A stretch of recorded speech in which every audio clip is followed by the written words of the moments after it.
اقوام متحدہ کی جنرل اسمبلی سے اپنے خطاب کے دوران سعودی عرب کے شاہ سلمان نے ایران پر طنز و تیز لفظی حملے کیے، جس کے جواب میں اقوام متحدہ میں ایران کے سفیر نے سعودی عرب پر الزام عائد کیے۔ تاہم ایرانی سفیر نے الزام عائد کرنے کے ساتھ ساتھ سعودی عرب کو جامع علاقائی مذاکرات کی پیشکش بھی کی۔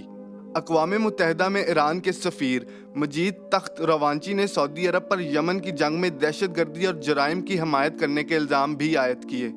اقوام متحدہ کی جنرل اسمبلی میں سعودی عرب کے شاہ سلمان نے ایران پر الزام لگایا کہ وہ یمن میں حوثی باغیوں کی حمایت سے سعودی عرب میں تیل کی تنصیبات پر حملے کرا رہا ہے اور یمن کے معاملات میں بھی غیر ضروری مداخلت کر رہا ہے۔ حالیہ برسوں میں مشرق وسطیٰ کی کشیدگی اور تنازعات میں ایران اور سعودی عرب نے ایک دوسرے کے ملک میں حریف گروہوں کا ساتھ دیا اور دونوں نے ایک دوسرے پر خطے کے دیگر ممالک کے معاملات میں دخل اندازی کا الزام عائد کیا۔ اقوام متحدہ میں ایران کے نمائندے مجید تخت روانچی نے سعودی عرب پر الزام عائد کیا کہ وہ یمن کی عوام کے لیے ایندھن، خوراک اور ادویات کی ترسیل کو روکنے کے ساتھ ساتھ مکمل طور پر غیر انسانی فعل کے طور پر قحط کو جنگ کے ہتھیار کے طور پر استعمال کر رہا ہے۔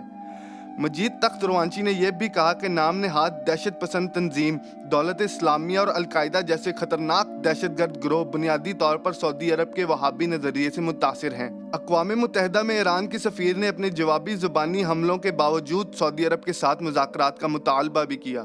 مجید تخت روانچی نے سعودی عرب سے مطالبہ کیا کہ وہ خطے میں امن و استحکام کو یقینی بنانے کے لیے غیر ملکی فوج پر انحصار کرنے کی بجائے باہمی احترام پر مبنی تعلقات کے تحت تمام خلیجی ریاستوں کے ساتھ جامع علاقائی مذاکرات میں حصہ لیں۔ یاد رہے، گزشتہ سال کے آخر میں دونوں ممالک کے درمیان کشیدگی اس وقت عروج پر پہنچی تھی جب دونوں ممالک ایک دوسرے پر سرحدی حدود میں حملے کرنے کے الزامات عائد کرتے رہے۔ ستمبر 2019 میں ایران نے الزام عائد کیا کہ بحیرہ احمر میں جدہ کی بندرگاہ سے تقریباً 60 میل دور ایرانی ٹینکروں پر راکٹ سے حملہ کیا گیا۔ ایران نے کسی ملک کا نام تو نہیں لیا، لیکن ایرانی حکام نے بلا واسطہ اس حملے کا ذمہ دار سعودی عرب کو قرار دیا۔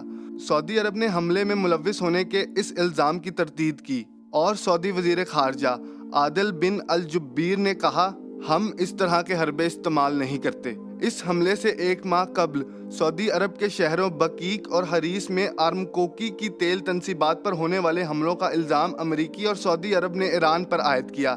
تاہم یمن میں حوثیوں نے دعویٰ کیا تھا کہ انہوں نے سعودی جارحیت کے جواب میں سعودی عرب کی تیل تنصیبات پر حملہ کیا۔ ایران نے اس حملے سے لا تعلقی کا اظہار کیا۔ اس سے پہلے ایران کے ساحل اور عمان کے ساحل کے قریب بھی آئل ٹینکروں پر حملے ہوئے تھے اور انگلیاں ایران کی طرف اٹھی تھیں۔